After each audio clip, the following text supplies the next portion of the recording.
the technical part of it is always the most challenging. Oh, 100%. I'm glad you're handling that. That's why I was asking, are you just going to call me or do I have to do anything? I've got limited qualities. I'm not the most techie guy on earth, but you know what? We got through it. Well, we're just going to start right in, Chris. Hey, this is Jason Durham with the Ice Team Podcast coming at you from Minnesota and northern Minnesota today. I'm not in the northernest part of Minnesota, but our guest, Chris Granrud, is. Chris, thank you for taking time today to talk to me. I've been awful about letting you know what time we're going to talk. So thank you so much for being on. Absolutely. I figure you're just waiting for like the coldest day of the entire year to do this. Exactly. Right now, what is the ambient temperature up in International Falls right now? It's a little bit chilly. I think it's 20 below. I think it eked up to about 17 below, but now she's fallen again here. So yeah, they're talking about 50 below zero wind chill by tomorrow morning. So yeah, it's a fill the boiler to the brim type day. Well, for me, they've already announced that school's going to be a couple hours late. And, the further you go north in the state, the harder the schools are about canceling. Yeah, right. And you're off, huh? What the heck? Well, we 2 hours. We just need 2 hours for people to be able to start their vehicles in the morning, and then we'll be rolling. For me, it's a piece of cake because the kids come and we go straight to lunch. It's my ideal day. Wake up, go to lunch. That sounds perfect. Well, Chris, I want to talk some Rainy Lake fishing with you today because I feel like Rainy Lake kind of falls in the shadow of Lake of the Woods. And so many people hit Lake of the Woods for their ice fishing destination, whether they're chasing walleyes or perch or big pike in the late season or anytime during the season. But Rainy Lake doesn't get the marketing play. They don't get the billboards and all the radio shows like Lake of the Woods. Why is that? Right.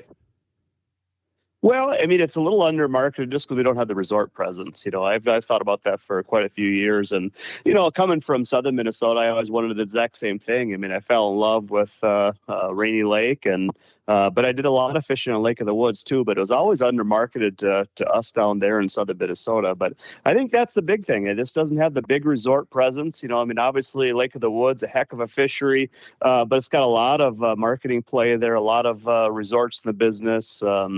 And that, of course, plays out with a big infrastructure of roads that are out on the lake there and can really attract a wide variety of angler there, So, it's the guy at the wheelhouse, the guy with the whatever it is, you can kind of get out there. Where Rainy's a little bit different in that way. It doesn't get quite the marketing. We don't have quite the same kind of infrastructure out on the lake. In all honesty, every reason why I like Rainy Lake. I agree with you.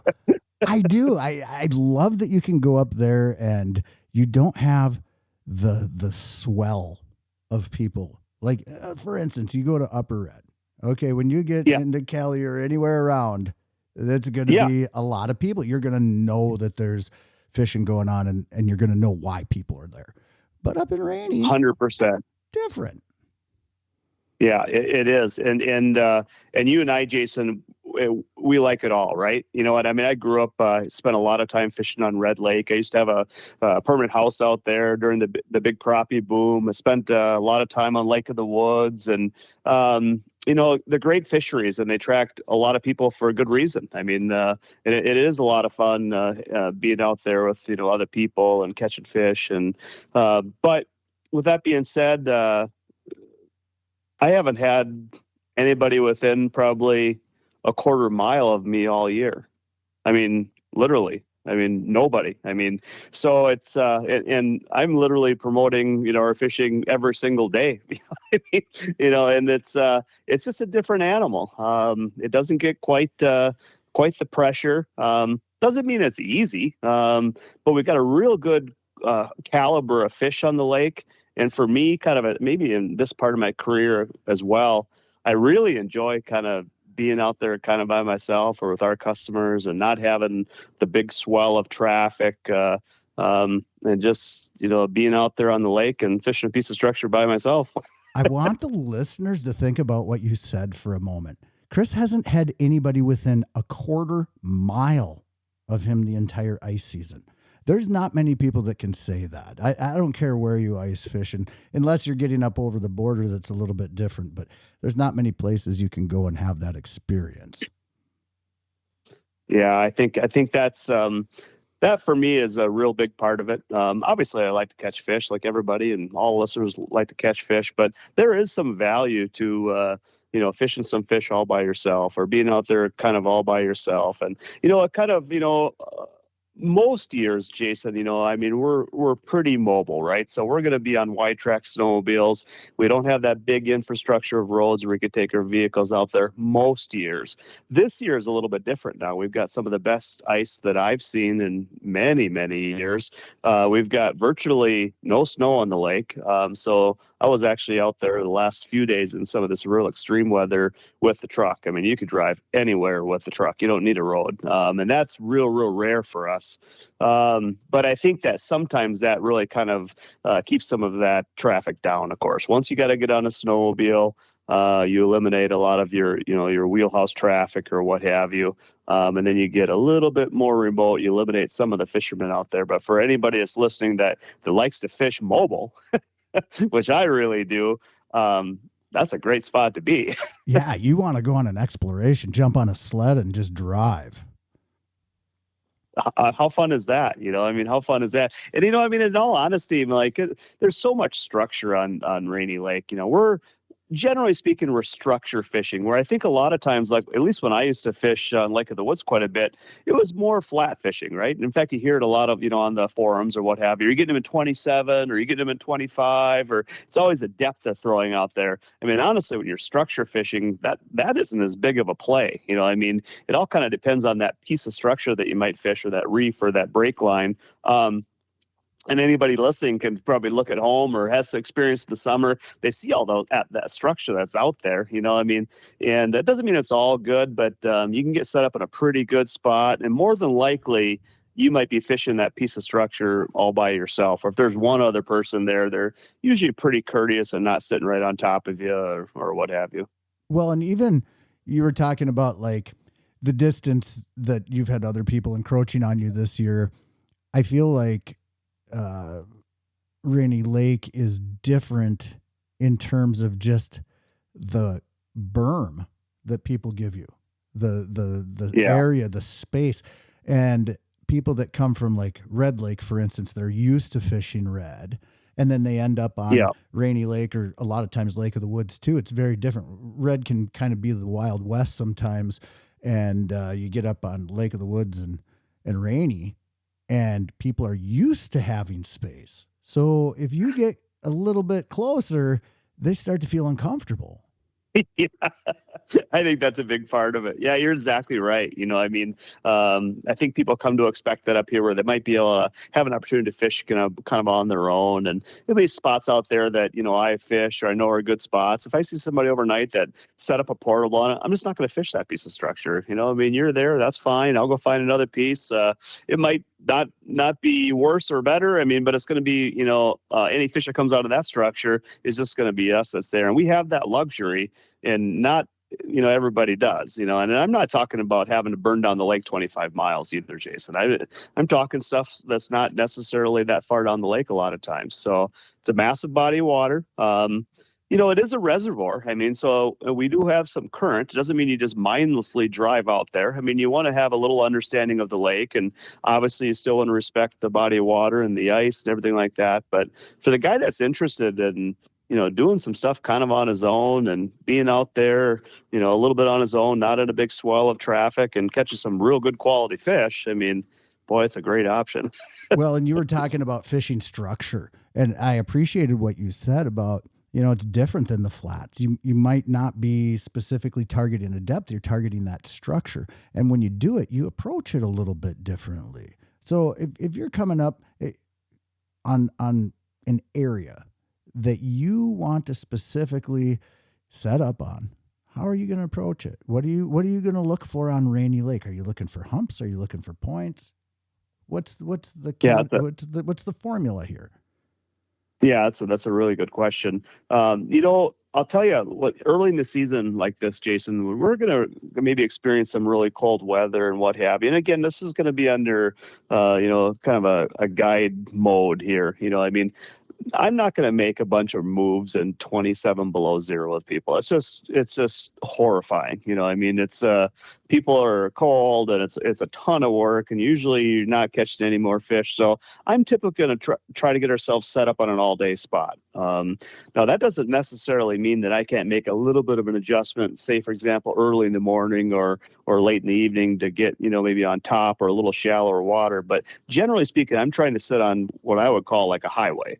So it's going to be off of deep water, and it's going to be kind of a deeper mud flat, if you will. And I'm going to sit like off of a point or a turn where I think is going to attract, a migration of fish. I think they're going to move through that area. So it's kind of in the face of this forward-facing sonar too, I would say, because doesn't mean you can't be utilizing forward-facing sonar, but you're not chasing down fish in, say, 30 feet of water when it's 32 below zero, and you're just not chasing those fish down. You got to be set up in an area that's going to have some traffic and get comfortable and be ready and be in position for those fish there. So for me, that's how I've been setting up. I've been setting up what I would consider a highway, an area that's going to attract a lot of movement with the walleyes. And when they're in a feeding position, that should be the area that they're going to be in. Now, sometimes they'll rest in different areas where maybe a little bit deeper, maybe open basin stuff, and they'll be sitting out there. Over the years, I found them out in that stuff, but generally speaking, they're not feeding real aggressive there. And when they start to feed, they start to get more active, they're hopefully going to be in the spot where I'm kind of set up for the day. Yeah, exactly. That's the plan anyway. That's the plan. I always think of that too when I'm trying to get guests on fish. I'm more apt to choose an area that's going to regenerate. And I talk about that a lot with clients and just with people who want to learn more about fishing, that there are areas that truly do regenerate throughout the day. And if you can get on something like that, boy, the one thing I've found so often, and I don't know if this is necessarily the case on Rainy, I've seen it during other times of the year, but how relative are the walleyes on Rainy Lake to weeds in the winter? We have a weed bite, and it tends to be for us, Jason. It tends to be a short window bite. So I mean, if you get a nice day out where we can kind of motivate around a little bit and move around, I'll probably try to hit that bite. But a lot of times, our bigger move of fish is going to be a little bit deeper, and that's kind of how Rainy fish is a little bit different in that way. Like our fish get deeper early. So a lot of times, like say, for example, when I see people, they're walking out on red and they've got a kind of a shallower basin bite, we don't have a great, walkout bite. It's usually a low light window. So we might get some fish right away in the morning or in the evening, but boy, that day bite seemed like those fish are a little bit deeper. So if I were to hit a weed line, it would be, real low light, for probably an hour and a half in the morning, hour and a half in the evening, and then daytime I'd want to sit out in a little bit deeper water. So when you're saying deeper water, give us a reference. Yeah, so I'm talking probably 25 to 32 feet of water. And that's early too. So like even early in the year, I'll find that. Our fish, for some reason, seem like in bigger numbers and bigger fish will sit a little bit deeper. So I know that can be a little bit different for really a lot of fisheries. I mean, I'm familiar with some of the fisheries that you're on there too, Jason. But our fish do seem like they sit out a little bit deeper. And I think what happens is that to get a little bit more in depth is that so we have a Cisco and Tullibee spawn that really kind of takes place in November. Okay, so normally when I'm deer hunting, and I think you and your dad are probably fishing. We are. So we have a spawn taking place there, Cisco and Tullibee and stuff like that. Now that draws some of our biggest pike, our biggest walleyes into certain areas of our fishery, and then they'll kind of hold over. So like if we can get early ice, say for example, we get a early December safe ice where we can get out. A lot of times we got some of the biggest fish in our fishery kind of trapped in certain areas where those ciscos and tulubi spawn. Now they spill over and they hold over into even like right now. So I think that, but they'll sit with access to pretty deep water. So when I say that I'm fishing maybe in that 25 to 32, I probably have 40 to 60 to 70 feet of water in very close proximity. So I think that our biggest caliber fish are probably eating ciscos out there. And then we just every once in a while catch them coming off of that, or the ciscos get a little shallower. So I know when I'm seeing those ciscos on the screen, probably the biggest fish of our fishery are right in our wheelhouse there. It's just not always big numbers, but I mean, typically the biggest ones are around those. So that's probably how Rainy might fish a little bit different than some other fisheries. What about the smelt? That was always a huge forage base up there. Has that changed at all over the last several years, or how is that impacting the fishery? Yeah, like they seem like they've been kind of coming and going. Like, I mean, so I don't know. There's been some talk about whether the smallmouth mowed all the smelt down, or I don't know for sure. I know that there's a pretty good open basin forage base of either ciscos or smelt or tulubi. So I mean, that kind of combination of those. And the ciscos and smelt are pretty similar there, but that high protein open basin diet seems like it just produces big fish, I mean, and it does seem like our walleyes in the wintertime will start to focus on some of that stuff over deeper water, where say, for example, maybe early spring or, the ice comes off. I think that they, those fish push in and they might be, kind of focused on perch and stuff like that over weeds and stuff like that. So, and it doesn't mean they're all doing that, obviously. I mean, it doesn't mean that. I'm sure there's, big fish that are shallow as well. It just seems like a more consistent bite happens over a little deeper water. And when you're, I did want to back up for 1 second. There was a thought in my head. So you were talking. I can tell some big's going to be coming there. Oh, yeah, I don't know about there's big. Something big brewing. I can tell. Well, actually, all I was thinking was when you were initially talking about setting up on, like a point or a hump or something that has deep water nearby, and you recently just mentioned that about those big fish and going into that Cisco Tulubi spawn area but looking for those areas that have access to deep water nearby. So right now, when you're setting up on that point that's adjacent to deep water, you're talking about that 40, 50, 60, 70 feet of water nearby. That's correct. Yep, absolutely.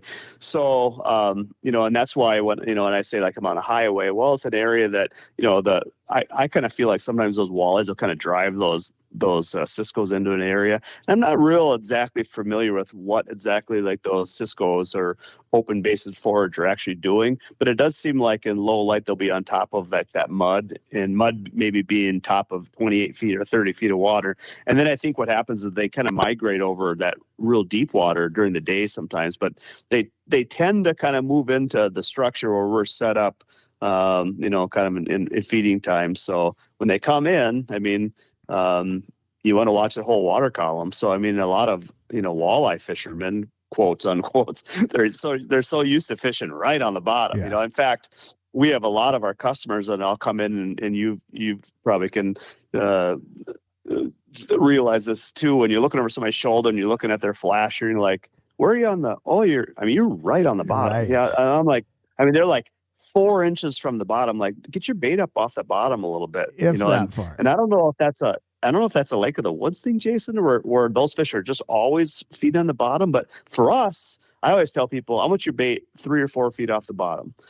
We don't have a perfectly flat bottom, number one. So if you've got any kind of irregularity on the bottom and you're 4 inches from the bottom, that fish would literally have to bump into your bait to ever find you. So, but to getting your bait up off the bottom, you're going to, have more attraction. You're going to have more fish are going to see you. And you also got room to react too. So I think it's important to be able to kind of react to that fish coming in. And a lot of times, if I have a fish come in right on my bait, it's one of those things where and now I'm not using forward facing sonar. So if it's in a Vexlar, and also my red mark just gets bigger, I almost never catch that fish. But if I'm up, say 4 feet, and he comes in 2 feet below me, I feel like I got room to work that fish and have an opportunity to let that fish react to me. And I seem like I catch more of those fish. So typically speaking, I'm going to be up off the water column, and I'm watching the whole water column. Just 2 days ago, I caught a 27.5 or what have you. And that fish in 32 feet of water was caught 5 feet under the ice. So on the hook set, I saw a flash of the fish. That's absolutely bananas. And most people wouldn't think that that's actually a thing. Right? They get into that bottom. I remember there was a parody. Remember that old was it Bud Light commercial or something like that? Here's to Mr. And it was here's to Mr. puts his bait within a foot of the bottom every time. And I thought it was the funniest thing ever.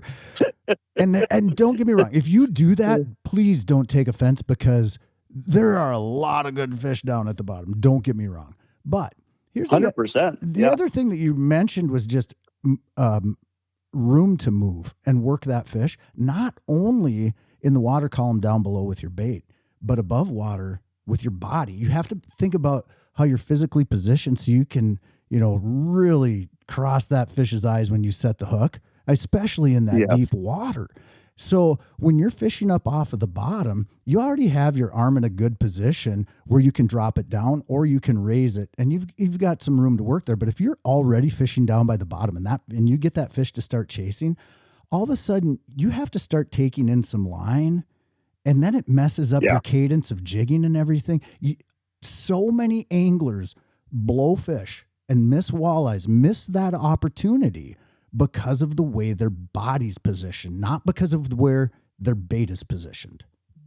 Yeah, no, that's high level. That's exactly right. Getting yourself in position to be able to catch that fish is real key. And you could probably relate to this as well. So as you're working the fish up the water column, so I'll watch a lot of guys just like raise their rod, right? So now if you're outside and whatever, and you're raising your rod, you've got some room there. But if you're in a confined area there, honestly, you can raise it a little bit, but then you got to kind of get into this rhythm where you're reeling and pumping and keeping yourself in position. So I always try to keep my rod in the optimum hook set position. So say for example, like if I move in a minnow up the water column and it's a big walleye, I'll watch, and it's again, not trying to make fun of anybody's fishing. It's just a natural thing to do, but they work themselves out of position and they finally get the one bite that they're looking for. It's 32 below in the middle of nowhere. You're out there, risking a finger. The giant walleye comes in and the rod is 1 foot from the ceiling and they set the hook and rip the ceiling. It's like, oh my God. So just keep yourself in a hook set position. Don't, alter your movement with the bait, but you've got to be able to learn how to reel, pump, and keep your rod in the exact right position.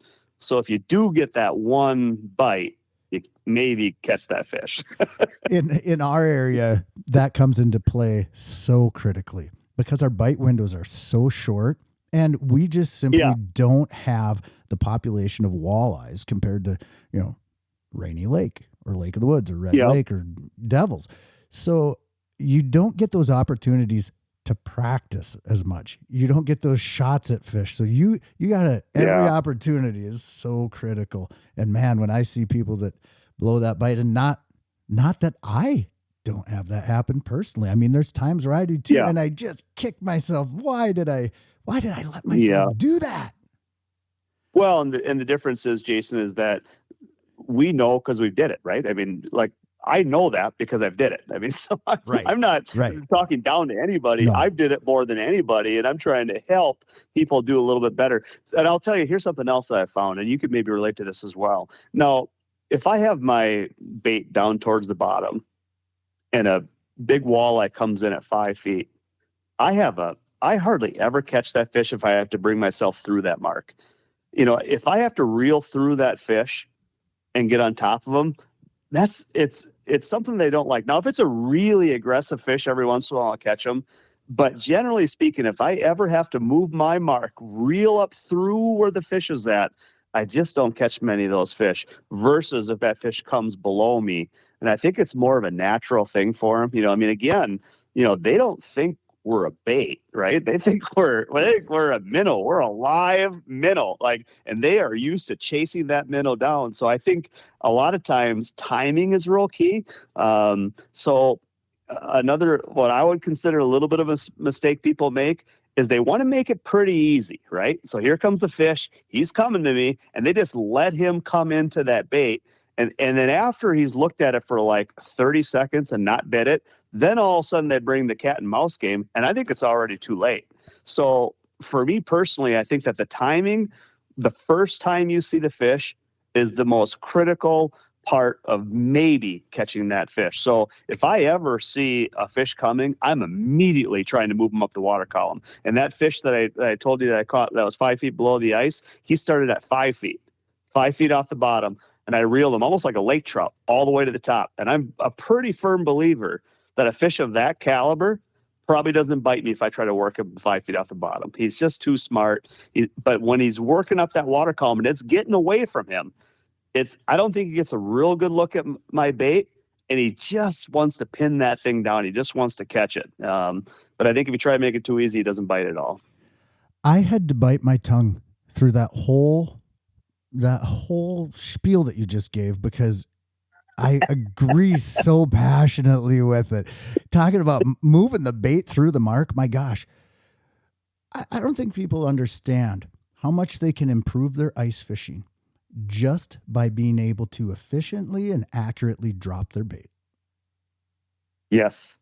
It is so 100%. So crucial. I can't tell you how many times you have people that will, there's a fish below you, so they open the bail and just let it free fall and hit the bottom and in weeds. And then you pull it up and it just totally disrupts the bottom and everything. And that fish just goes, I'm out. Stuff like that. That's so key. Or even, let's say, panfish, even just fishing for panfish and walleyes, it becomes even so much more critical.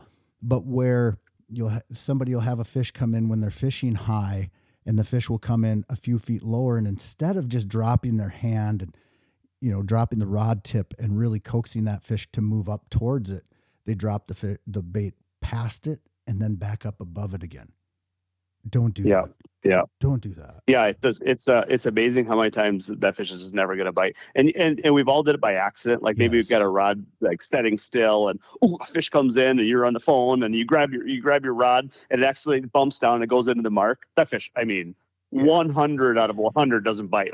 Right. It's got to be so aggressive to bite. You're like, oh, I can't believe I did that. But yeah, to take it to another point is I'm driving my bait down, like maybe I'm hole hopping. Maybe it's for crappies, not even for walleyes, whatever it may be. And I'm dropping my bait down. I am laser focused on the mark I'm trying to catch. Yes. And I'm watching what he's doing. And all of a sudden, if that red mark, if he moves, if it pulsates a little bit, if he pumps up a little bit, I'll stop it wherever I'm at, because I know that he has to have seen me.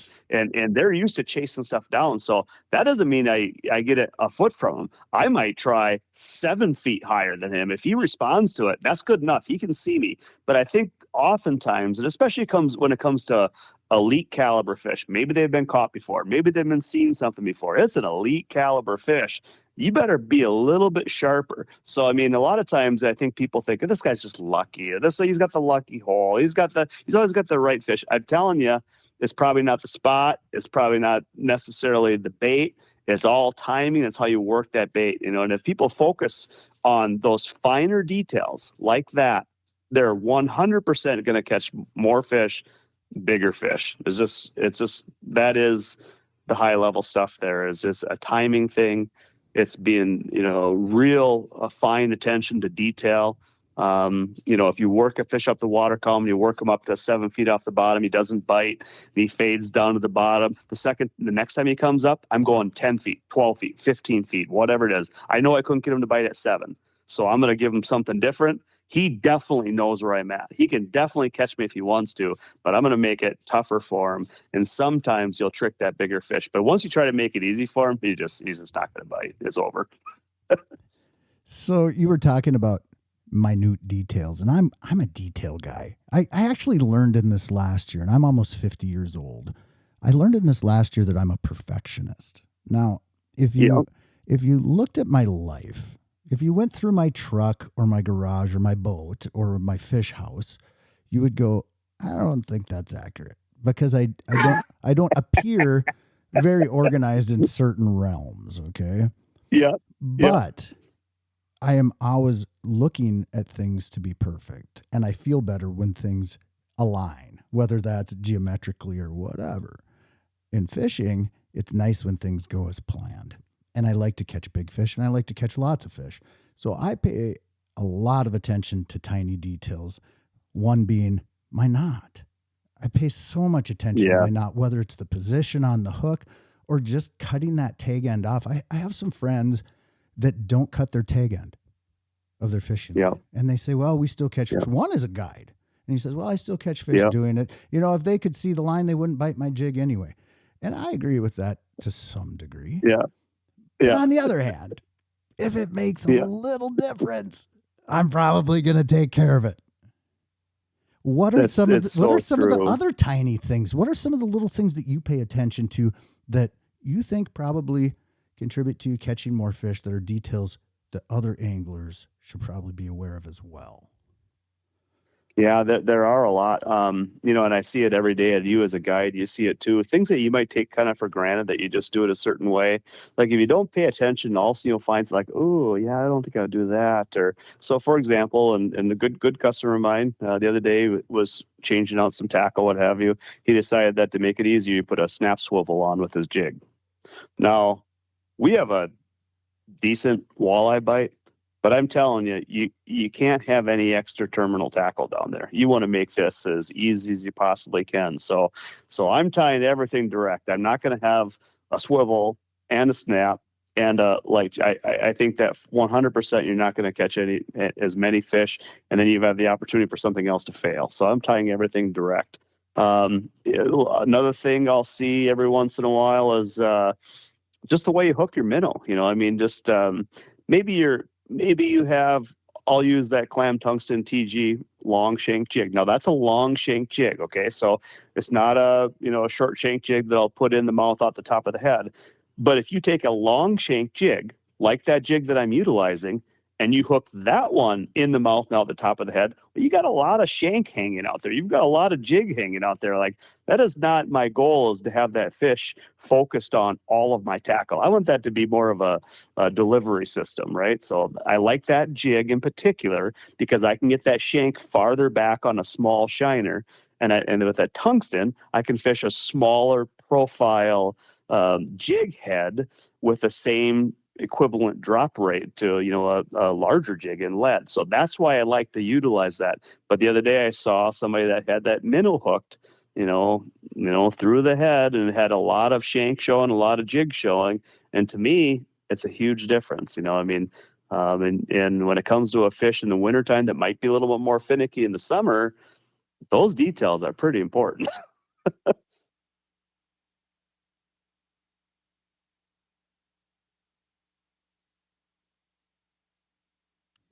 Yeah, the other thing with the jig and fishing a jig like the tungsten TG jig is if you hook the minnow in the mouth, now when you're jigging it, that hook can flip sideways, like it can go parallel to the body of the minnow.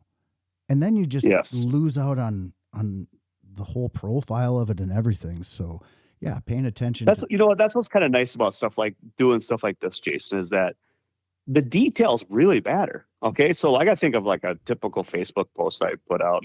Caught these big walleyes, caught them on a clam tungsten TG jig in 1/16 or 1/8, caught them in X. But you know what? You could take that information and totally fail. So when I'm hooking a small shiner with that clam tungsten TG jig, which is a long shank jig, so I'm going in the mouth, out the gill, and I'm flipping it into the side, and I'm actually going, in the far back of that minnow and then angling that back up in the back there. So there's not much hook that's showing there, and that the jig head, if you will, is pretty much in the mouth of that shiner. But when you get any kind of a short bite, and you get anything chasing it, typically they're having to grab that thing from the back and the tail. That extra, half inch or, at least a quarter inch back in that minnow means more fish, period. I mean, because a lot of times they'll short bite that, and that's why I prefer that jig versus, like, say, for example, a short shank jig that actually probably gives that minnow a little better action, but they just bite it short so often, and they bite a jig and you can't really feed it to them, but you got to set the hook. Right. It's just, you have to react to it more than anything. With clients, that's nice because they're going to react. Chris, can you take a picture of the way that you hook a minnow with that tungsten TG jig? Just because I think a lot of listeners hear it, but they like to see that evidence of it too, just so they know exactly what to do. I know one of the things as a guide that I do is I fish with my clients. And one of the reasons I do it is because they like to see exactly what I'm doing for a cadence or what I'm doing for a jigging motion. That helps out so much better than explaining it. So shoot us a picture of that. We'll put it on the Ice Team social medias so you can see that along with the episode. Yeah, absolutely. And I think you made a really good point there when you said you fish with your customers. I do as well. And I know that's, some guides don't or what have you. Like, oh, I'm not going to steal any fish from my customers or what have you. I mean, I think it's real key to fish with your customers. I mean, obviously the goal is to have the customers catch the most fish, but a lot of times you have a real tough time kind of reading what those fish are doing unless you are actually kind of fishing, and then sometimes you can kind of figure something out and then you can kind of share that or what have you. But then people see how you work that bait too. So you can kind of talk somebody through something, but until a fish is there, until it's real time, it's real tough to actually learn anything. But, I've had a lot of people go, wow, you moved that up real fast. Like, no, that fish is high. Like, so say, for example, when we see that fish that's 15 feet off the bottom, dude, I'm racing to that fish. It's not a time for a sandwich break. It is time to get to that fish. That fish is moving fast, and it's the one you want. I'll tell guys, there's one, see him up there on your right hand of the screen. He's right up in there. And I'll watch guys, take 30 seconds to get there. Dude, that thing is on the other side of the lake. You got to get there. Right. You got to get there immediately and try to draw attention. Jump on it. It's right. So, like, a lot of times people will see that and they'll see you do that or what have you. They're like, wow, you got up there fast. Like, yeah, that fish is feeding. He's in those Cisco's. He's moving fast. Our cones are real small up there. We got to get there now and try to turn that fish around. If we can get his attention, we're probably going to catch him. But honestly, if you take 10 seconds, he's already 30 feet away. And that fish, there's just no chance to catch him. So let's get a little hustle in our game here. Well, and that's one of the things in setting up on a spot like you were describing, a regenerative spot, an all-day spot, that you're going to have fish that periodically come and go, and you're going to have those lulls. That's the hardest thing. Talk to any musky angler. And what's the hardest thing a musky angler? It's not catching the fish.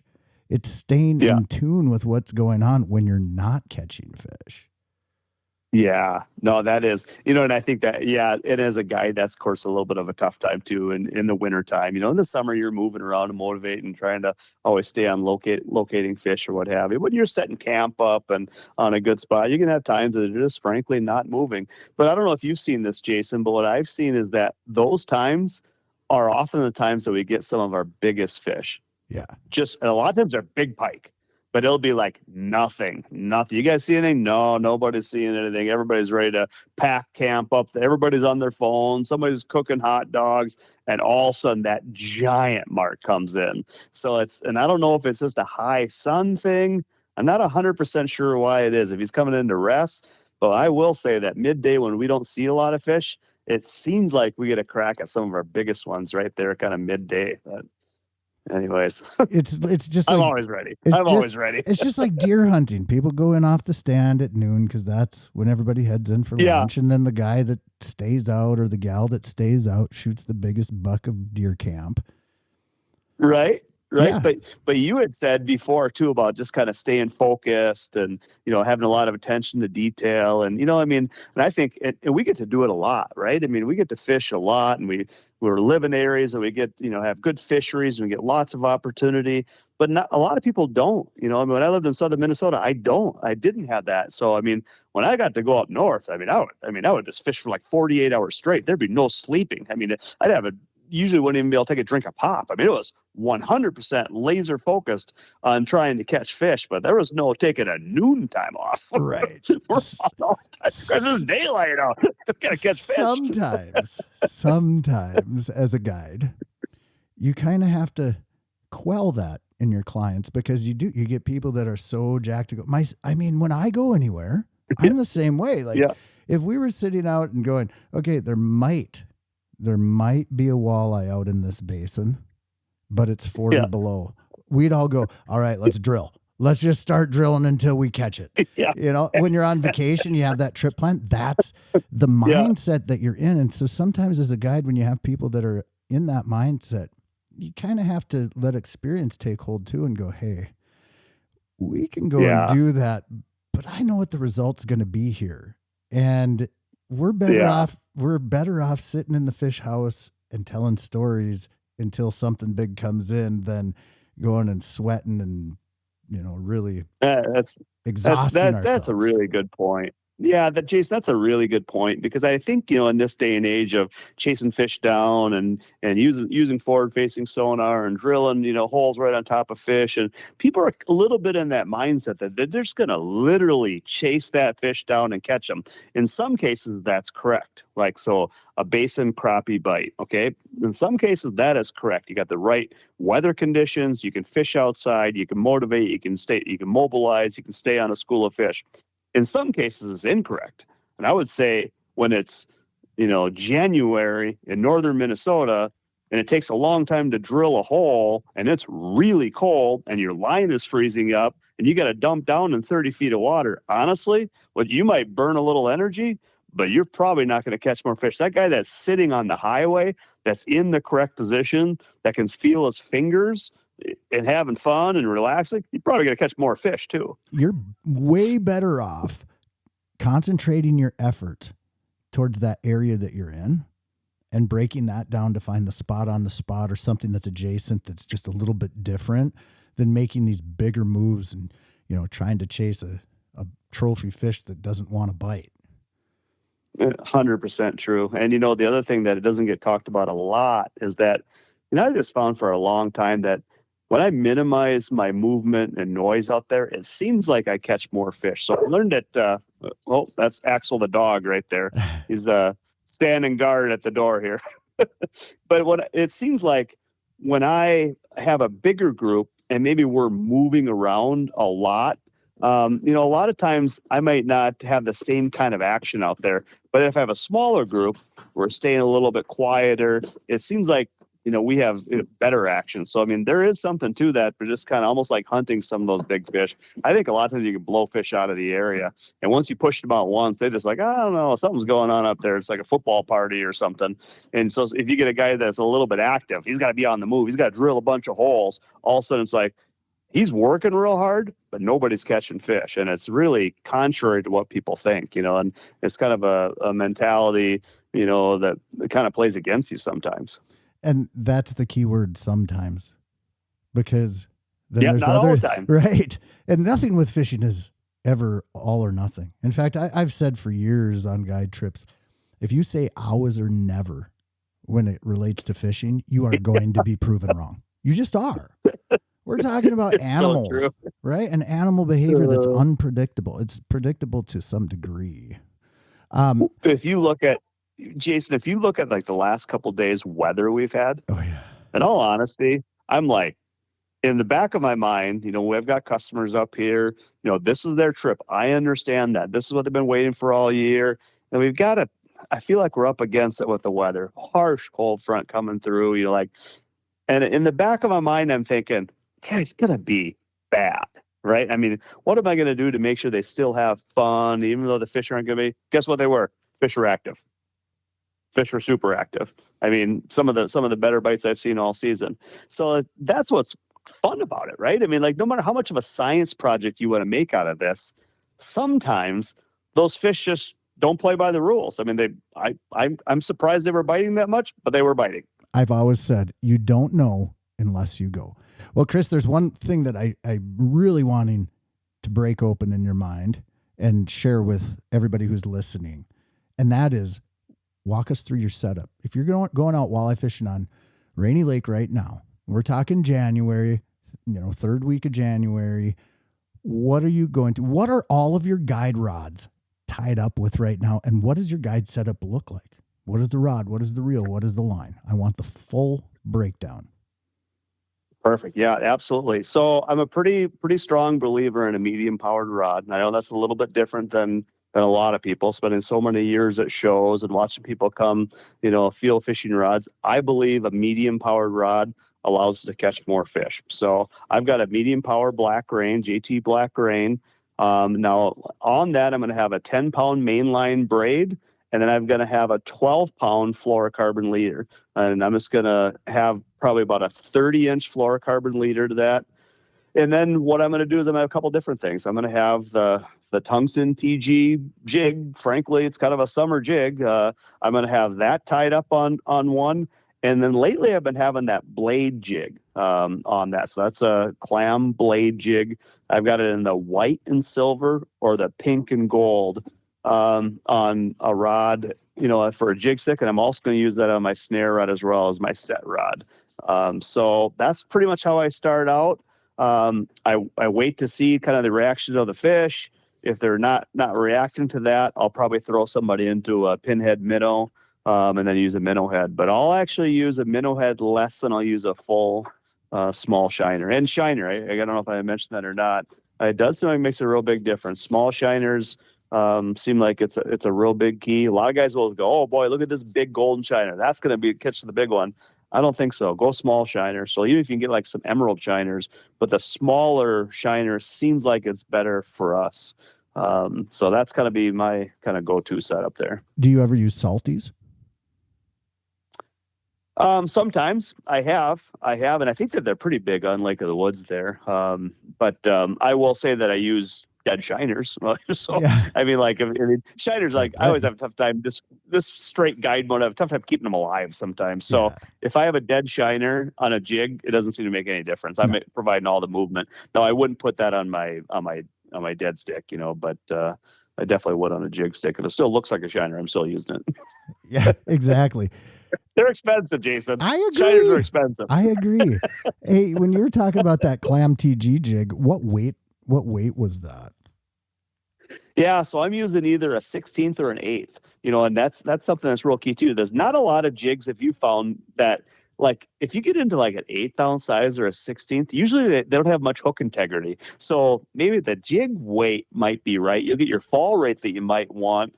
But if you try to, you'll flex it out on a real big fish. So that's what's really nice about that is you could stick a bony mouth, heavy walleye and not lose the integrity of the hook and still land it. So, but if you look at a lot of 8th ounce jigs that are on the market or 60, you just grab it, just twist it right out. Like, I don't think that's going to work too good on a big walleye. Right. Exactly. There be a lot of hard feelings. I fish a lot of bass and I love to fish plastics on jig heads, what people today call Ned rigs, and I get mad because we've been fishing it for decades, and it's a jig worm. But when I try to find 16th ounce heads, a lot of times they're paired with smaller hooks because people or manufacturers are making them geared towards crappies. And so they don't provide a big enough hook. And I want something meaty, and that's where that TG jig is just like solid. I love using it for any of my jig worm stuff. I love using it for walleyes. I love using it on slip bobbers. I love using it through the ice. It's so versatile. And you go, well, it's just a jig. Yeah. Well, it is, but it's made the right way. It's not just a jig though. I've got a bunch of friends that have zero affiliation with clam, and they're like, clam tungsten TG jig, best jig out there. Yeah, that's what they're using for the light jigs. If they're forward facing sonar and they're casting a leech or a third crawler, guess what they're using? Clam tungsten TG. Exactly. I mean, it's in my opinion the best one that's out there. But so I use it in the wintertime, and obviously I use it in the summer a ton. It's great plastic jig. So there are some times that I will go with a short shank jig though, and I like that clam drop jig double XL. I mean, that's got a bigger hook on it, so you grab stuff. Don't get me wrong; it's not a small hook by any means. But I like that one too. I like the profile of it and everything. The other thing I was going to ask, and that's why I mentioned that. Go ahead, Jason. Oh no, you go ahead because I have a different question.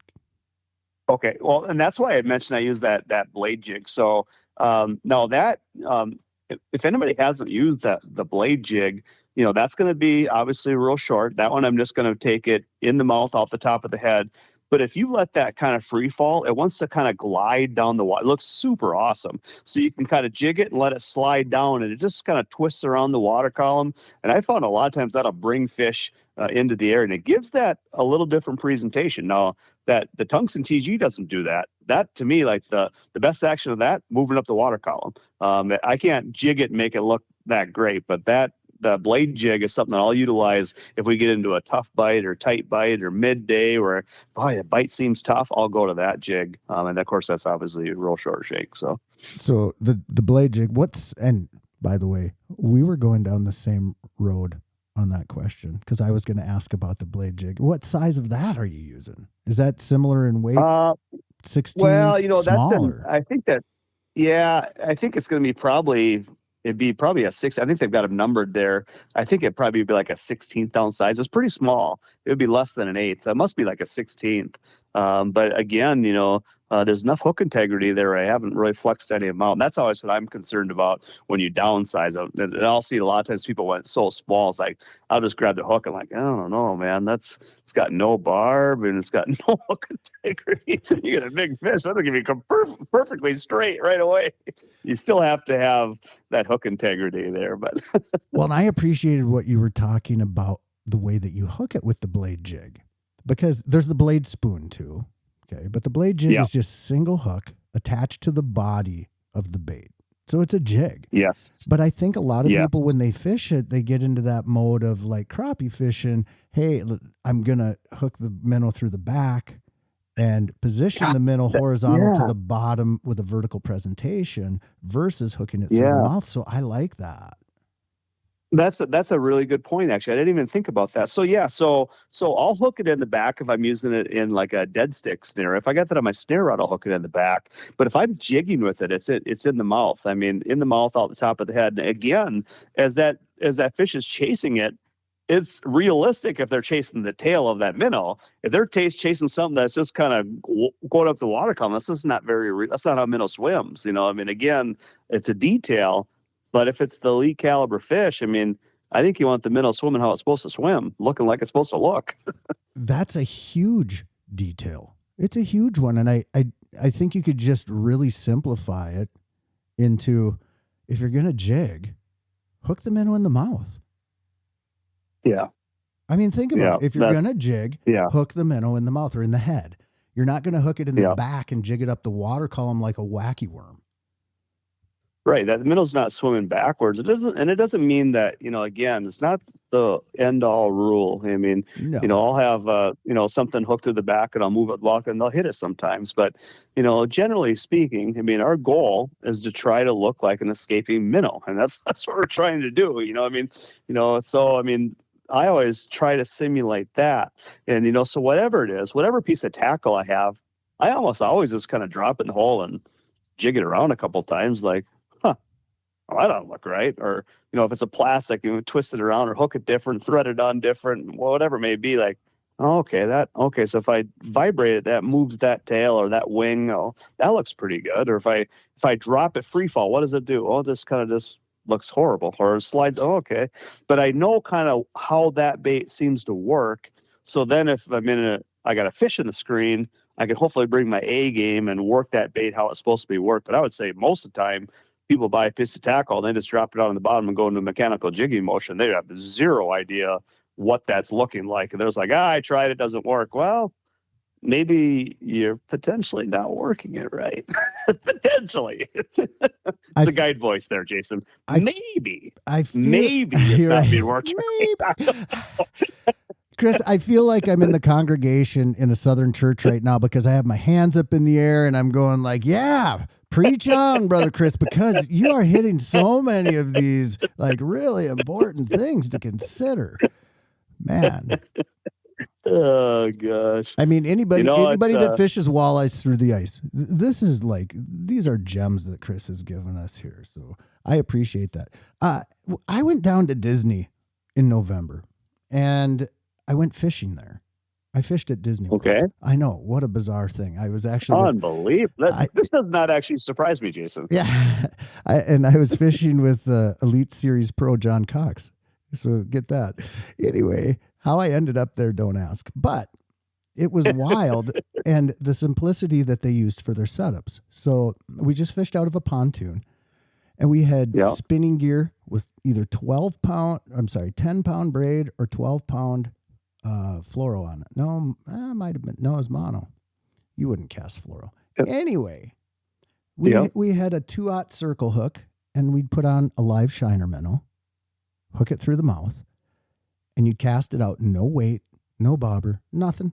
And you just let it swim, and it'd do what it wanted to do, and it'd go where it wanted to go. And all of a sudden, the line would tighten up, and you'd set the hook, and you'd have a giant bass on, right? Have you ever tried that on Rainy Lake? Have you ever just hooked a minnow either through the back or through the mouth with no weight, no bobber, and just let that thing go and do its own thing?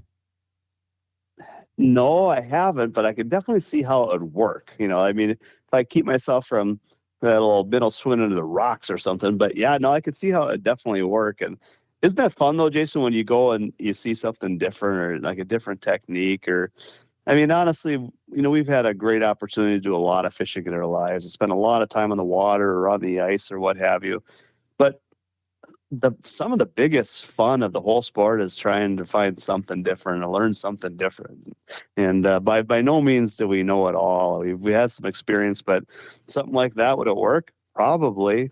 Probably. I would tell you something that's kind of interesting is that sometimes in the summertime, I might be on a jig and plastic bite that's pretty good, but maybe I'm fishing with some anglers that haven't really did that much, and it's on some kind of rocky, snaggy structure, and they're really having a tough time getting it. They just can't quite get it. Another one for me, they're in the rock. Another one for me, they're in the rocks. So I've actually taken a light jig and plastic and put it under a bobber. Seems kind of weird. And cast it out so they can't actually touch the bottom, but they're going to be just above the bottom, and said, just snap that, let it float down, snap that, let it float down. And it's weird how something like that, a jig and plastic under bobber, can be super effective for somebody that, can't quite get that rhythm of keeping something off the rocks or swimming that bait above the rocks, but they'll keep you just in the right position. Might not look the coolest, but it's effective. I always thought I was kind of a nerd for sometimes fishing a wacky rigged Senko with a bobber, just so it couldn't get down into the heavy vegetation in certain situations. And then one day I was talking to Matt Johnson about it, and I mentioned it, and he goes, "Oh yeah, I have my clients do that around docks on Tonka all the time." And so you go, "Oh, yeah, it's okay. It's okay that I did that." But some of the best ingenuity comes out of just, well, number one, it's typically out of, there's a problem, and we're going to solve that problem. I'm going to give you an example of this, Chris. You're going to remember this, okay? Yeah. Blaine Ice Show. There is a booth there with a guy. His name is Grandpa Jimmy, and he makes this contraption that when you step on it, a flap closes on the bottom of the hole so the fish can't get away. You and I have seen this for years, right? Yeah. Chris, I got to spend some time with Grandpa Jimmy. I went down and spoke to Twin Cities Walleyes Unlimited, great organization, by the way. And Grandpa Jimmy, he presented his product before the group, and I gained an entire different appreciation for it, because you and I have talked about it before, and we've gone, oh man, I'm never going to use that, right? Yeah. I'm never going to use, who's going to use that, right? Yeah. And then he started telling these stories and started to make sense. And then I saw people in the crowd that were going, yeah, that's going to work for me because, and they started to give these examples of why it was going to work. And I realized, Chris, this is how the ice fishing industry has evolved from people like Grandpa Jimmy who experiment in their garage and try things, just like Gens. It's the same way that he came up with the fish trap. It's no different. And I appreciate people who are willing to put their ideas out there for others to have a better experience. And I'll tell you, as I've aged a little bit, and he was specifically talking about crappies. And I hate losing crappies, and people lose crappies so often because, and here's a little detail, they don't get into position to catch the fish, to land the fish. They have done everything to hook it. They've completed that task. But when it comes down to actually getting it out of the hole, that's where they fail. And then the hook pops out. And that's where that flap comes into play for people who can't get down on the floor quickly. I don't move as fast as I used to. You know, I am less apt. This might surprise you, but from experience, I am less apt to go shoulder deep down the ice hole, especially if it's early in the day.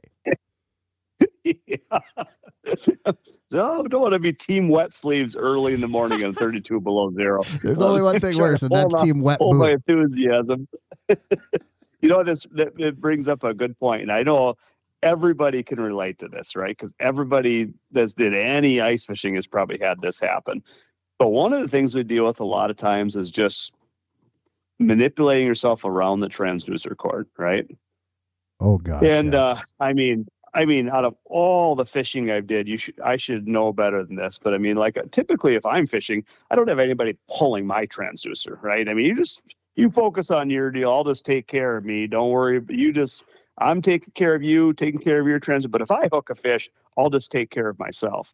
But so a lot of times, if I get a big walleye, I try to work around the transducer. Okay, I'm going to keep that fish on this side of the hole. Okay, he's not in it. I'm going to try to run him up through without having to try to keep the tension on that fish, and then try to grab that transducer cord, which if you're deep ice, it's not one throw. It's like a throw, drag, pump, try to get that transducer out of there. But we talked about this because I lost a really nice fish the other day doing the same thing. But super, super simple. If you're putting that transducer down your hole, a lot of times I'll see people have an extra like 2 feet of transducer down there. Well, I mean, on the hook set, a lot of times you just twist it up with the transducer if it's a big fish.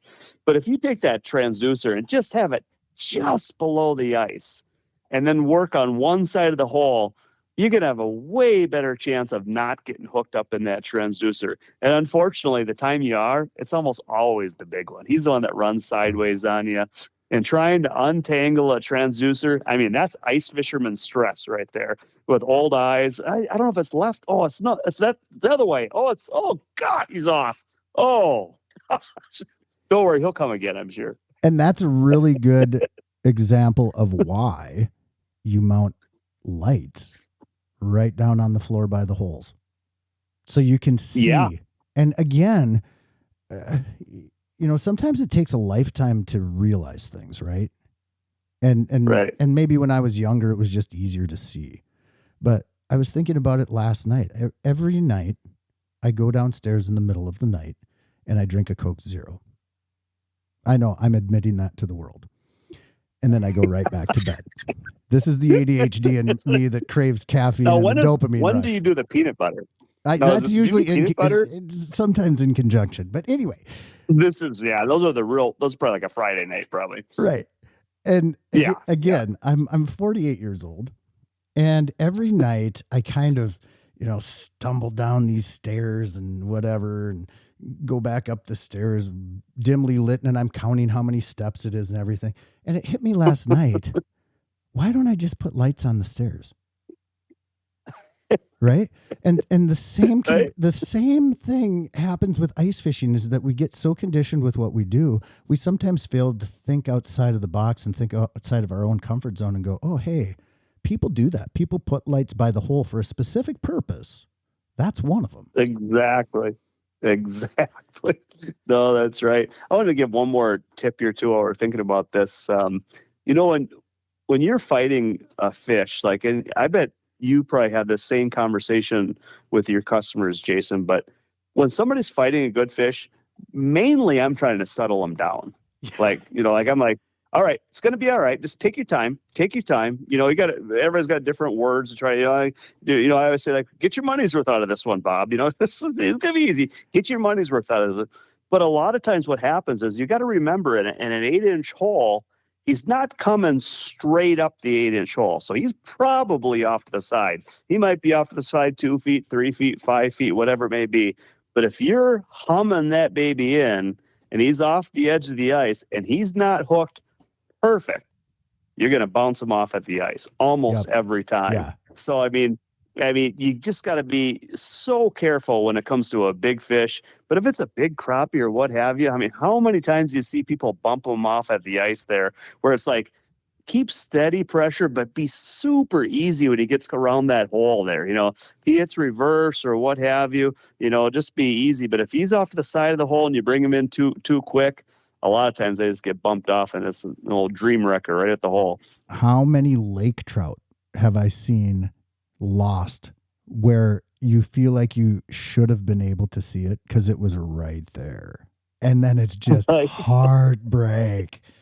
Sometimes even with your hook buried in the bottom of the ice. That's always a good one where you got to get out the ice scoop and dig it out.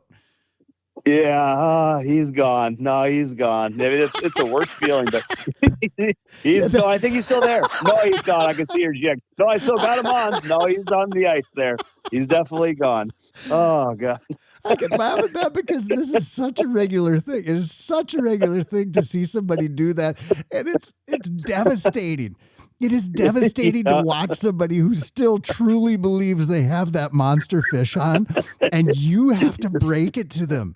You have to tell them that, no, it's not. That, oh, I can feel it. And the rod's bent, and they're just cranking to beat the band with the drag going. And you got to go, hey. Keep working them. Maybe give them one more hook set. It kind of feels like, those scenes in movies where they're giving CPR and they just don't want to give up. It's just so devastating. Yeah. It has, I don't want to say the same impact, but it's pretty high.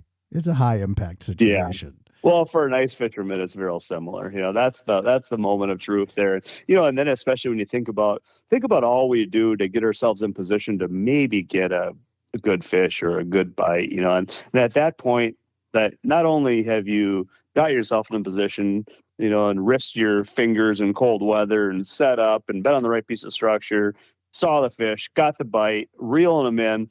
When you see the fish, it's a different deal. And I know that, from, again, watching over top of people's shoulders for so many years, I know if it's a really big fish, I need to calm them down when they see it. Because when they see that pike that's his head's the size of the hole, or they see the white tip on the tail that's like an inch, they're going, wow.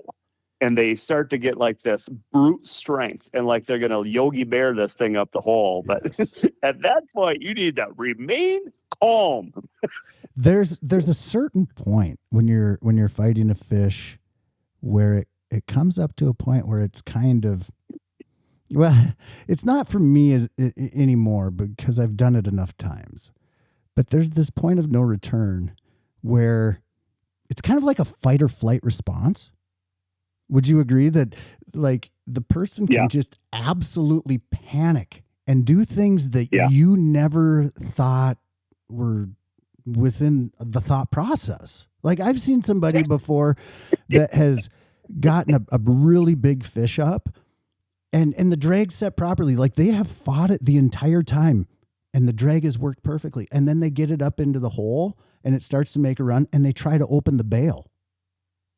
Like what just happened there? Like everything was going according to plan and you disrupted this. And that's so right. It's the buck fever of fishing, right? I mean, 100%. That just you've got so much invested in it and it's the one you want and you want it so bad and you just kind of lose your mind. And I think that's where, as a guide, you're trying to coach people through it and try to keep them calm. And you're doing good, man. You're doing good. He's going to run again. I know he's going to run again. When he gets to that hole, he's going to run. I just want you to keep that rod in that same position and let him run. Okay. He's going to run 2 or 3 times.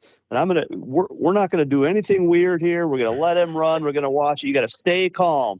It's like at the end of it, it's like you've had somebody on the couch for like 5 minutes. You're so excited when that thing actually gets in the hole but you know that it's hard not to. I mean, everybody's excited, and it's the pinnacle of why we're out there. But it is hard not to do something dumb, and they know it a lot of times too. And they're like, I jacked that up, didn't I? And you're like, I think maybe that 4th hook set might have when he come off there. That might have been it. I don't know for sure. I watched a buddy javelin his ice fishing rod up at Wekusko Falls because he lost a laker Man, that there's something about a victory dance, but there's also something about a victory pout, and you just Oh gosh, tantrum. You got to right? tantrum a bit. It's all I've part of been the there. game. I've been there on tough bites, like, and maybe in guide mode, maybe the bite's not like I want it to be, and I got a little extra pressure, and you've been there, and you're like, I gotta make something happen here. These guys don't think there's anything here, and yeah, I mean, we're posting all these. I gotta catch some fish, and things are just not going right, and you miss another fish, and you short bites. Is like I've been there, man. I got that feeling, but I've watched that same thing or watch people chuck their rod across the lake. It's not easy on equipment. Don't do that. Not good on equipment. Chris, who gets more excited about a big fish, the client or you? Gosh, it seems odd, but I think it's probably me. Yeah, I would agree. I mean, in my situation as well, for sure, it's me. But I want to piggyback on that. Who's more disappointed when they lose the fish? Them usually. Yes, 100%. I have witnessed enough people losing a big fish. I have one thing that comes to mind, and for people who want to calm themselves down when they have a big fish on, just remember this: you're either going to land it or you're not. And if you can just accept those two things, it's going to be one of those two things. And if you can accept that, it'll calm you down, and you'll know, what, it's either going to happen or not. And hopefully for everybody, it happens. Yeah. Well, that's exactly right. Well, in obviously the advantage that we have is we just get to do it all the time, and well, we didn't get that one. Well, tomorrow maybe I'll get a big one, and when people come up, they got their one crack, and maybe they're on a guide trip with you or what have you, and they're so excited. They just want to perform, and that's the playoffs, right? They just want to perform and do well, and they miss when they put a little extra pressure on themselves.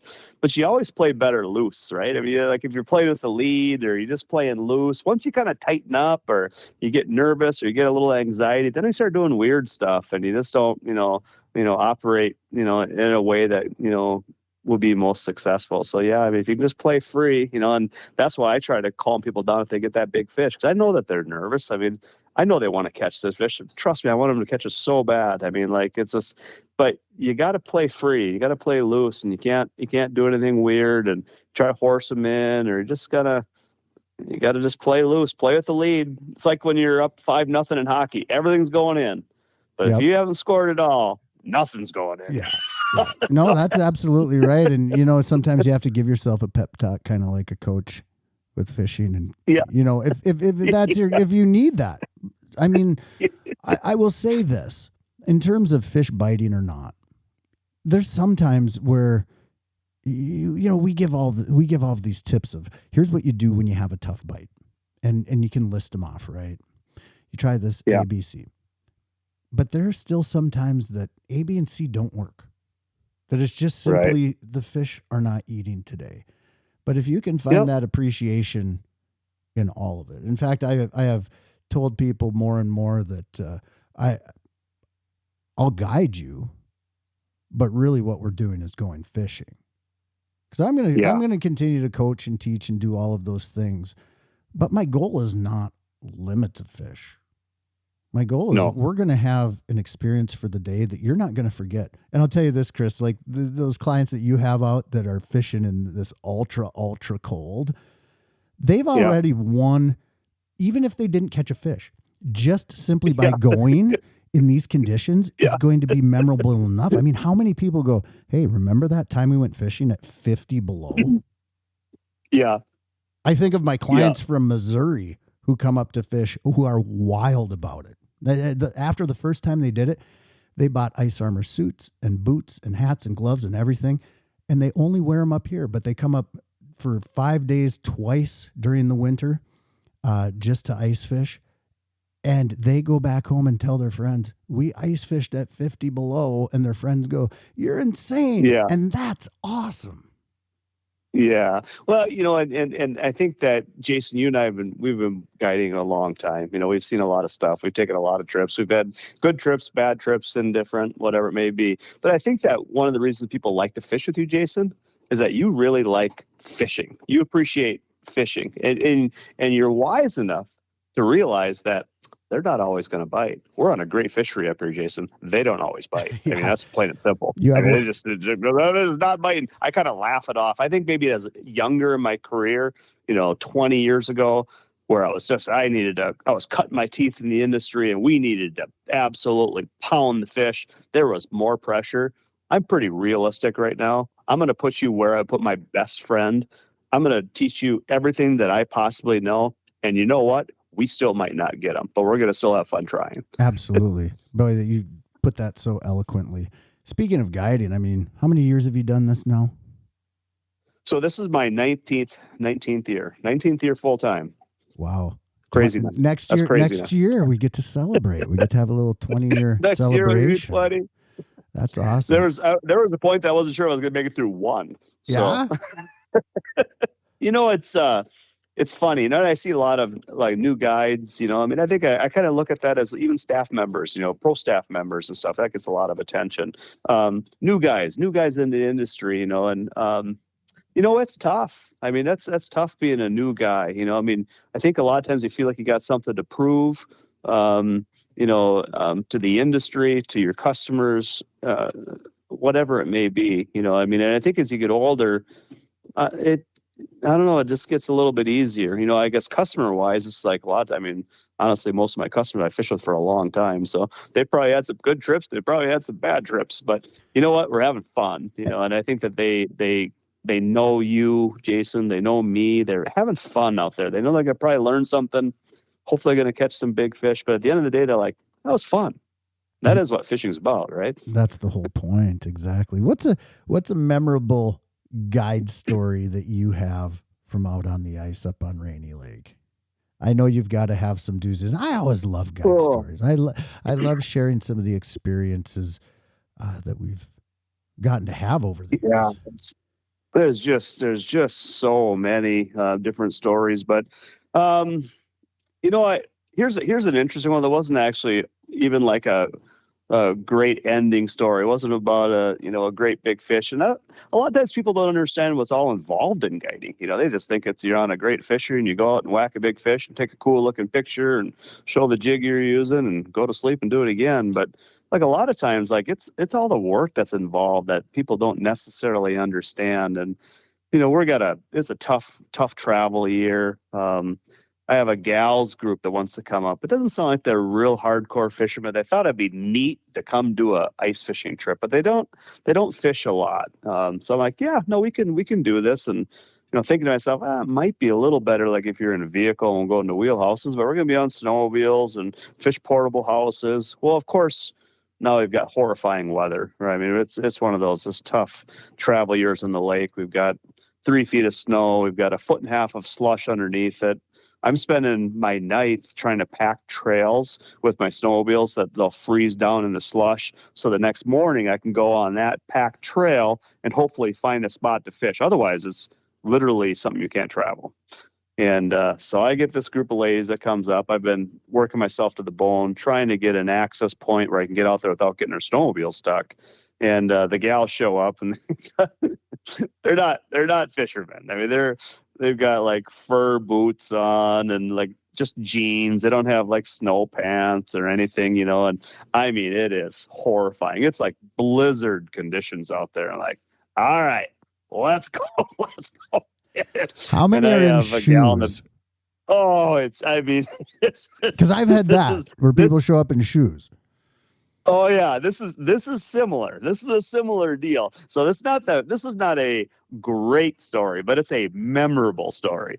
And so I am bombing down the lake on my biggest Bearcat, the big 570 wide track Hulk with racks and everything. And I get into a slush pocket. It's snowing so hard. I can't see with my mask down, my mask up. I'm trying to hide behind the windshield. I can't, I'm just bombing out. So there's no reading GPS or anything. You're just bombing for a spot. And I get off of that track and I get out into that slush and I'm talking, it's heavy. I mean, it's like snow coming into the windshield heavy, and I start to all of a sudden lose momentum with that 570. And I know what happens if I get stuck, and I am standing on that thing, and I am rocking it back and forth with the throttle pinned, just praying that I can get through this. And all of a sudden she just stops. No. And it is snowing instantly. I have slush almost to the windshield of my 570. Oh my gosh. And I'm like, ugh. And like, I take my helmet off and I look behind me, and the gal who's got the boots on with the fur, she's got her feet up on the snowmobile, like, so she doesn't get wet. Now we're in the middle of nowhere. And she's like, well, now what are we going to do? And I'm like, well, just for the record, your boots are going to get wet. Wow. Oh. We ended up getting ourselves out of it with some help from other guides and stuff. But, it's those things. They don't necessarily always make the internet. That's not the glory time of being a fishing guide.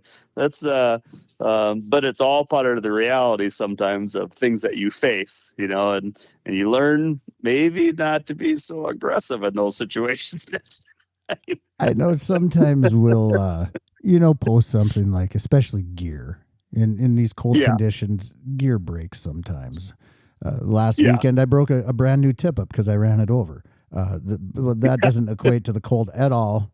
That just equates to inattentiveness. But a lot of these things that happen don't end up on social media. Social media ends up being a lot of positivity in terms of people making their own lives look positive. Although there can be a lot of negativity that follows that, which is so strange. And a lot of times it comes down to jealousy. And I think it's important. I wish social media could highlight all of those memorable experiences so much better than simply a grip and grin photo. Big fish are all over social media now. What's not all over social media are the stories like that, this is what happened. That's more interesting than another 27-inch walleye that somebody's holding. Right. Well, and that's just the reality. And circling back to that, that's why I was kind of mentioning where I think it's tougher for a younger guide or a younger staff. He feels like he needs to just be 100% all the time. He's just always on the big fish. Everything is successful. Just everything is good. And that's a lot of pressure to live up with, because then people come fish with you and they're expecting success. This is immediate gratification world. We're going to go out with Jason. We're going to catch a trophy walleye. I'm going to put on my office wall. I'm going to show my buddy. And they're like, well, it's not quite that simple. Where, the longer you do it and you've cut your teeth and you've got you've got some wins and some losses under your belt, you could be more realistic. I feel pretty comfortable in telling people, you know what? I'll tell you what, I got kind of handed out of the lake yesterday. It was not a real great day. I mean, things did not go my way, and not feel like I'm going to get trampled or, I'm going to go back and do it again the next day. But I just have always found more value in that. Just honesty. It is what it is. Are you getting them? I'll have customers. Are you getting them, Granrud? It's decent. It's not fantastic. But we're getting some big fish, it's not, and I think people like honesty, but I don't know. That's the way I am. If it's a guy that I believe in, just be honest with me. If I go down to Mexico and we're fishing saltwater, the guy's like, these fish really aren't in right now, but we can give it a shot. I'm like, I respect that. Yeah. Heck yeah. Let's go do that. This is a great spot to be, man. Let's give her our best. If it doesn't go, I'm okay. This is a good day out here. I've been with guides in those situations. I was in that situation up in Alaska. Ice fishing. And it's interesting because not a lot of people ice fish up there. It's very different than here. Fishing is more utilitarian. It's purposeful for survival for a lot of people, but just gathering food. And so a lot of people do that during the open water season where it's easier to catch fish. It doesn't take so much work. But I was told, hey, we might only get a bite today. We might not get any bites, but if we do, it's going to be big. And he said, or we could go over to this lake where we could catch 12 and 13-inch rainbows. And I said, I didn't come to Alaska to catch small fish. And Home run. and this was 100%. this was with Dennis Musgraves. And Yeah. and we didn't catch a single fish. But you know what? I ice fished in Alaska and I saw what it was like to, drill through 5 feet of ice. And Dennis told me, you're lucky because it's a warm winter. Yeah. Usually we have 6 feet. And so just seeing that different environment and everything was just wild. But I was asked on a radio show the other day, it was somebody called in and their question was about finding and choosing a fishing guide. And they said, well, what are your recommendations for someone who's looking for a guide? And I said, you can always look at experience, but everybody starts somewhere. You and I did. Yeah. We were young kids that, didn't have any experience guiding. There was a first guide client. Yep. Somebody has to be 100%. that first guide client. And people should keep that in mind, that probably the best thing you can do is word of mouth, reviews, because if somebody has a negative experience, they're really good at letting it be known. Yeah. Yeah. Right. No, that's just so true. It's just interesting. I think about over the years, and honestly, I've had the opportunity to guide full time for 19 years out just personal trips, not talking our guide service, right? It's been a busy guide service. I've run a lot of trips. I'm bordering 2,500 trips. And I will tell you, there's been a lot of days that things did not go the way I wanted them to go. It's just the reality of it. As a young guide, as a young staff person, whatever, just a young person in life. Whatever it may be, you got to be really good at hitting the reset button. Just give it everything you've got. And that's what I do at this point. And when I can't do it, then I'll stop. But I'm going to give it everything I've got. I'm going to do the very best I can. But if it doesn't go, I'm going to tell you, I'm not going to lose any sleep overnight. I did this too long. I'm just going to hit the reset button, and I'm going to wake up the next day thinking I'm going to whack them. Because once that starts to build on you and you start, that's just not going. And you see people kind of get in this really bad frame of mind, things just start going sour. So you have to be able to work as hard as you can for your customers or trying to catch fish. And if they don't go, just hit the reset button and go do it again in the morning. There are bigger problems there. Right. Well, I'm guessing that you have had this client in your midst over the years. And that is, you have a group of people and there's one that says, I'm bad luck. Nobody's going to catch anything every time I go on a trip. And then they start to throw out the examples and they start to tell you about how the weather every time is bad and something happens that is just so absurd. And so they're kind of like, they have this black cloud that hangs over them, but they really don't. They just think they do. And so they're in that negative mindset right from the beginning. And how do you interact with a client like that? How do you coach them out of that? Because I think everybody has negative thoughts sometimes. You get in that mindset when you've been out for 6 hours straight staring at the hole on Lake of the Woods and nothing has even come into your cone angle, that all of a sudden in the back of your mind go, I guess we could go home early. How do you coach somebody or a client? How do you coach them out of that negative space? I've noticed over the course of my life and working in different careers and financial planning or what have you, there's successful people have this resilience to them. They've got this tenacity to them. Nothing, you can beat that guy up so many times and he comes back the next day like you'd never touched him. It's amazing. He's like a prize fighter. And I've just noticed that the most successful people that I know have an ability to be unsuccessful so many times, but come to the plate like they're going to put that ball out of the park again. It's just an unbelievable resilience.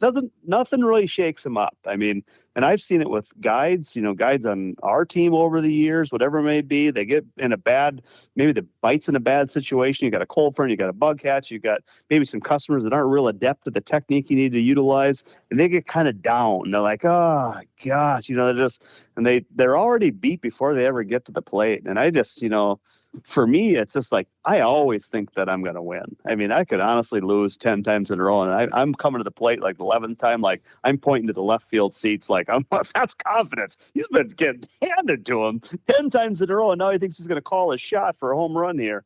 But I mean, I think that people just need to have that ability to just always, keep themselves in a position to be successful, because once you think that you're going to lose, you're going to lose. It's just not going to go well. I got cold front Craig, I call him. He's like, oh, every time I come, it's cold up there, and it just whatever. Like, okay, well, if it's cold, we're going to try to work them this way. Yeah, right. And you kind of have to positive attitude. You got to pump them up. You can't beat yourself before you play.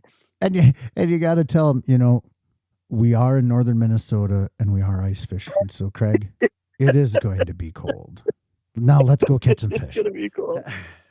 But yeah, I mean, just, that I think from approaching, guide trips in the morning, and we always kind of approach fishing a little different, because it's not trying to condition yourself. We're trying to condition the customer for what's going to happen, and I'm just real realistic. Got a cold front. Yep. Dropped 34 degrees last night. There is a little bit of a mayfly hatch happen on the lake right now. This is what's going on. We got an east wind and I always put a game plan out. So this is what we're going to do. And this is what we're going to try. And if this doesn't work, this is what we're going to do. And we're all going to be part of this. So I need to, Bob, you're going to be in the front, and I'm going to have you throw on this, Jim, and I'm going to be doing this in the back. This is what we're going to try. If the fish, just go out with a game plan like you're going to be successful. And I think as a client, that's something that it's something that I like. I don't want somebody that's already beat. I don't want to fish with that guy. Period. Maybe. Oh yeah, I don't know why we're wasting our time out here. Nothing's going to bite. Nobody's caught anything in 7 days. Like, dude, that's a horrifying trip. Like, I mean, like, even if that's the case, I'm like, they haven't bitten 7 days. So you know what? When they go, they're going to be really hungry. And it could be the 8th day and we're out here. So I feel pretty fortunate that we're fishing. Whatever. You've got to be positive when you go out there. I agree. For the same reason, I actually never share concrete numbers of how we did the day before. Yeah. And here's a really good example why. Let's say that I'm a guide on Erie, right? And we go out and we catch 130 perch. And then the next day I tell my clients, oh, hey, we got 130 perch yesterday. We're going to crush them today. And we go out and we catch 100 perch. Now, we've still had an absolutely incredible day, but it's not 130.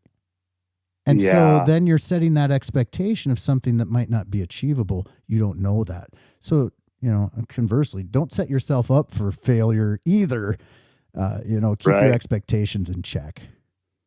That's a real valid point. People will ask that a lot of times, right? I mean, even like, guide talk around the dock, or if you have, talk about, how'd you guys do? What'd you get? What are your numbers? What do you, I don't know. I'm not sure. I don't know. When we caught that one fish, took a while, took a picture of it and rebuilt. I mean, like, I don't know for sure. I mean, here's what I do know. Customers are happy. Yeah. We caught nice fish. I don't know. I'm not 100% sure, but yeah, I think people do get kind of a little hung up sometimes on numbers or size or whatever. I don't know. I don't know if it's whatever. I can't tell you how many times we've been coming in from a guide trip, whether it's on the ice or open water, and one of the people will say, man, how many did we catch today? It must have been 25 or 30. And the other person will go, oh no, it's more like 35, probably close to 40. And then they'll look at me and they'll go, Jason, how many did we catch? And I'll go, I have no idea. I thought you guys were counting. Yeah. I know how many fish we've kept, but I don't know how many we caught.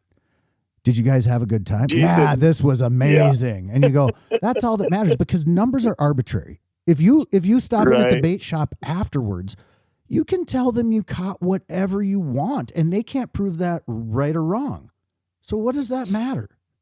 What matters people like is that you had a good time. Numbers. I've noticed that. Yeah, I've noticed the numbers get higher. No.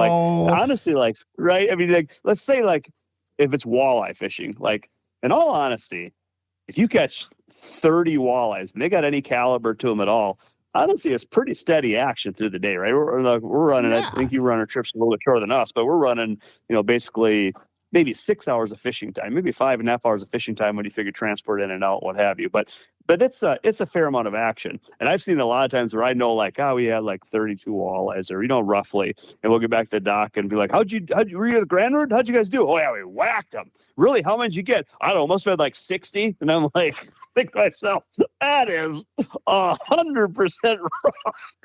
That's not even remotely close. We had, and then, later on at the resort there, we must got at least 75. Like, that's getting higher. It's getting higher. Oh God, people like to embellish, but that's just kind it's of all fun. That's always been the case. They say all fishermen are liars, but maybe we can get better at it. But I don't think that's probably going to change. Part of it is just wanting to be successful. Yeah. It's the part of the sport that we all like, I mean, it's at the end of the day, I mean, it's part of the sport.